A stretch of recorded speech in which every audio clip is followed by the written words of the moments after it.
France 24, LCP, Public Sénat, présente.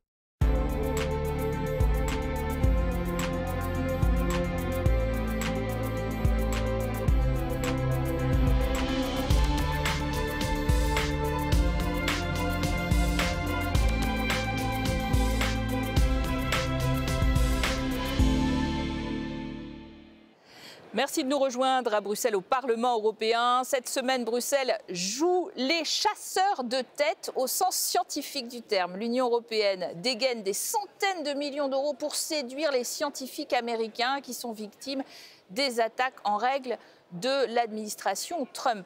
Coupes budgétaires, entraves à la liberté de recherche sur certains sujets contraires à l'idéologie de la droite conservatrice. Plus de 30% des chercheurs américains se disent prêts à quitter les États-Unis pour poursuivre leurs travaux à l'étranger. Et pour les attirer, l'Union européenne a débloqué un fonds de 500 millions d'euros destiné à financer l'accueil de ces scientifiques sur la période entre 2025 et 2027. Cette initiative, baptisée Choose Europe for Science, vise à offrir des contrats plus longs, une liberté académique accrue et des incitations financières. Mais ce plan est-il à la hauteur alors que le budget fédéral américain pour la recherche publique s'élève à 137 milliards d'euros par an? Le budget de l'Union, lui, est nettement inférieur, 100 milliards d'euros, mais sur 7 ans, soit 14 milliards d'euros par an. Et puis les 27 pays membres de l'Union européenne multiplient parfois les coupes dans les budgets nationaux consacrés à la recherche. Alors l'Europe a-t-elle vraiment les moyens d'attirer les cerveaux américains? C'est la question que nous allons poser à nos deux invités, deux eurodéputés. Wouter Bek, bonjour. Vous êtes eurodéputé belge du Parti populaire européen à la droite de l'hémicycle. Et Marina Mezure, bonjour. Bonjour. Députée européenne française du groupe La Gauche dans l'hémicycle qui correspond à la France insoumise en France. Alors, pour mieux comprendre ce qui se passe de l'autre côté de l'Atlantique, écoutons tout de suite le président de l'Université d'économie de Stockholm en Suède. Il s'agit véritablement d'une attaque contre la démocratie. Et nous disons parfois que cela représente une formidable opportunité pour d'autres pays. Mais cela est secondaire. Ce qui importe vraiment, c'est qu'il s'agit d'une question idéologique, voire éthique, qui consiste à défendre ce qui est juste et ceux qui croient en la démocratie. Il est absolument essentiel d'essayer d'aider et de poursuivre la collaboration avec nos collègues américains.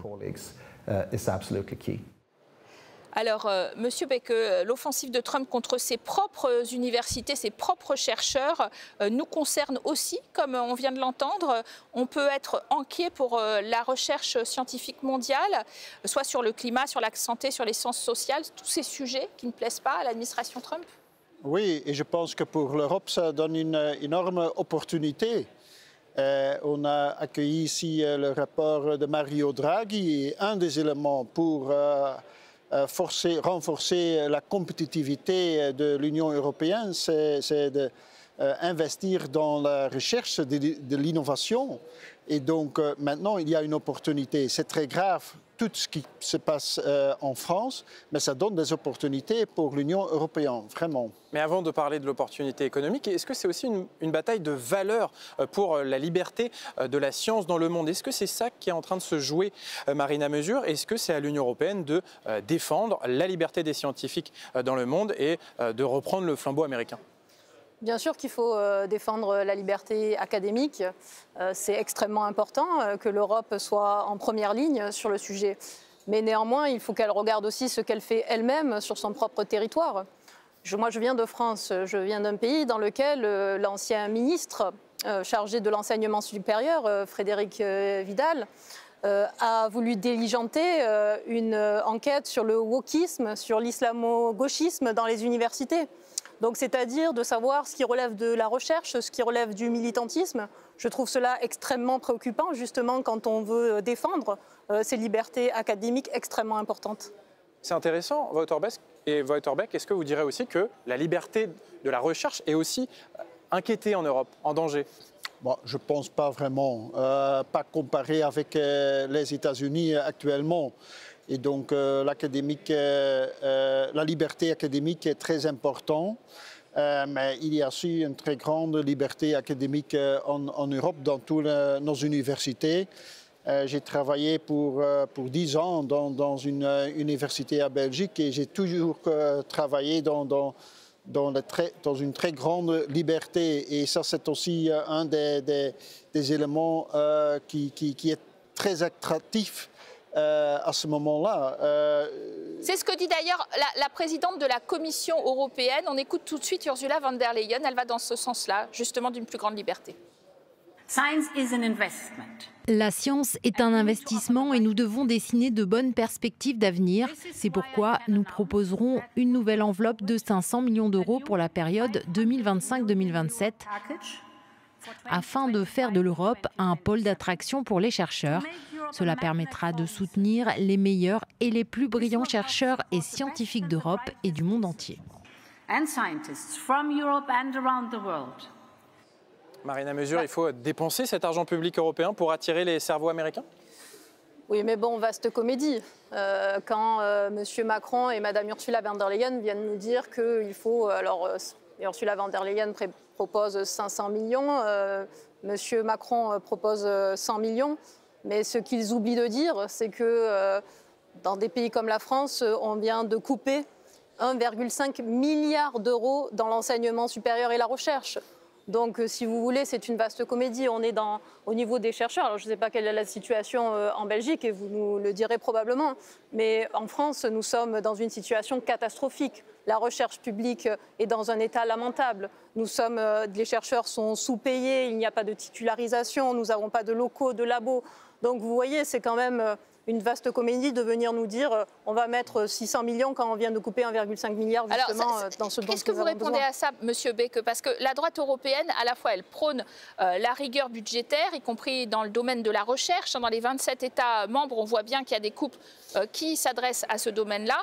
Et puis, tout d'un coup, il y a ce plan pour attirer les chercheurs américains qui est particulièrement mal accueilli par les chercheurs européens, il faut le dire. Je ne vais pas me lancer dans des débats nationaux en France. En Belgique, il n'y a pas des mesures prises pour les universités. Mais les moyens, c'est une affaire.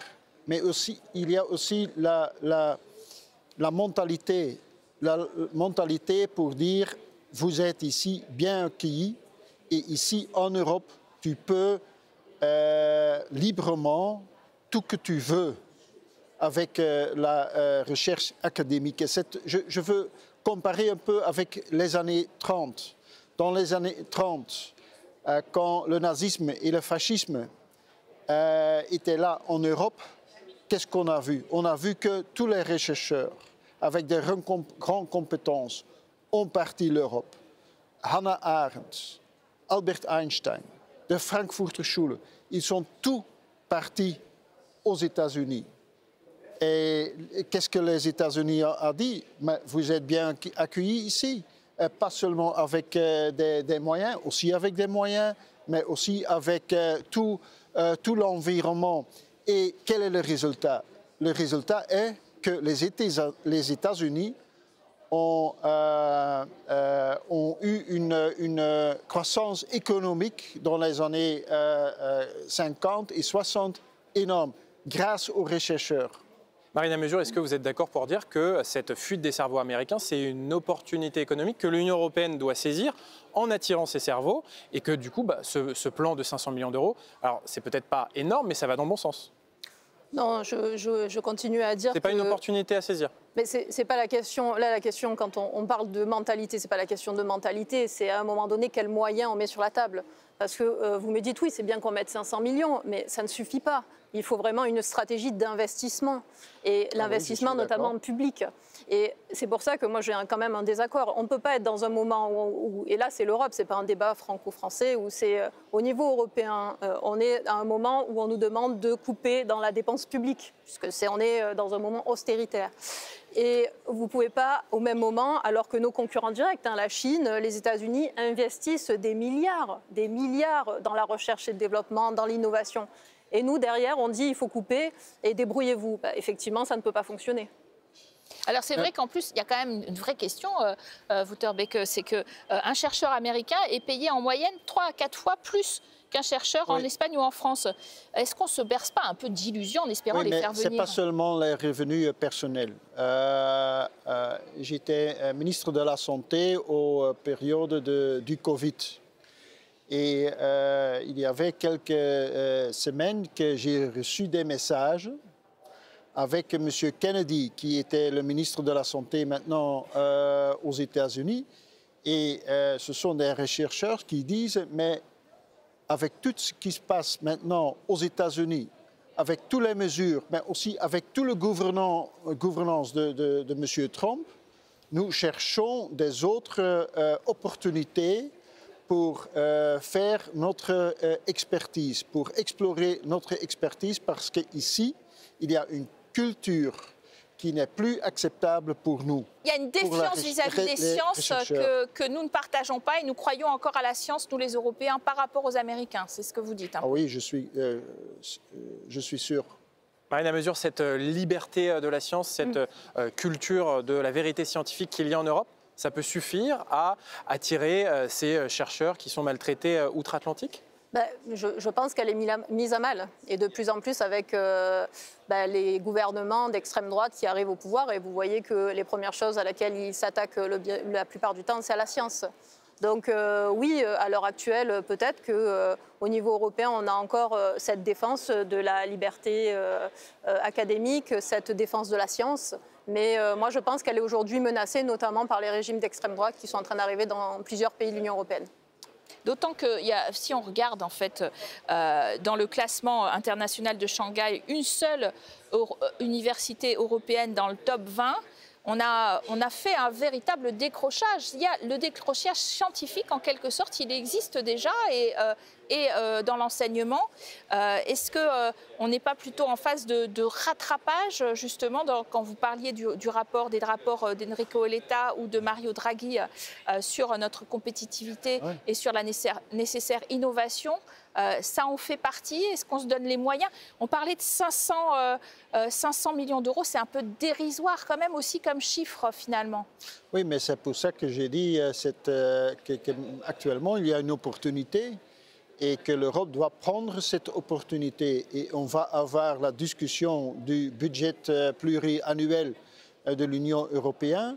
Nous demandons qu'on peut investir en plus au niveau d'innovation et de la recherche scientifique, mais pas seulement ça, aussi pour les start-ups et pour les scale-ups, par exemple, parce que ça, c'est aussi un élément qui était très important pour les chercheurs.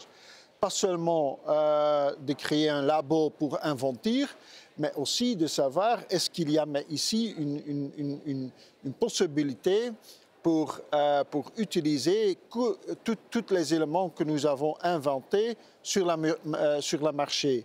Et ça, c'est une manque très important. Et donc, un marché unique pour le capital, ça, c'est aussi un élément complémentaire très important. Vous avez la même vision de la recherche européenne du côté du groupe La Gauche, Marina Meuser, c'est-à-dire utiliser ces trouvailles de la recherche européenne, mais aussi savoir les intégrer au monde de l'entreprise, à l'économie, au marché. C'est ça l'enjeu?